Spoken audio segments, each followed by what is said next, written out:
वैशाली में भइल जेकर जनमावा सुनले होइब उपेंद्र जी के नामवा। काराकट से लड़ता रे जवानवा सुनले होइब कुशवाहा जी के नामवा। काराकट से लड़ता रे जवानवा सुनले उपेंद्र जी के नामवा।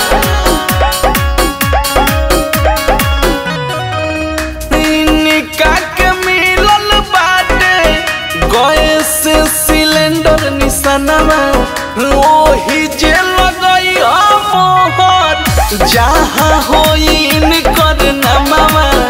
बड़ छोट सबके गइले शरणवा सुनले होइब उपेंद्र जी के नामवा। काराकट से लड़ता रे जवानवा सुनले होइब कुशवाहा जी के नामवा।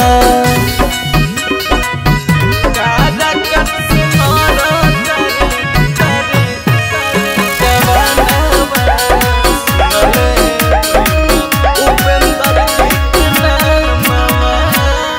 केहू के न बात में आई हो शान सदीन के बनई हो नेके इंसान चुनी हो। चाचा चाची जानी भुलई हो आइल बाड़ तोहरा नगरवा सुनले होइब उपेंद्र जी के नामवा। काराकट से लड़ता रे जवानवा सुनले होइब कुशवाहा जी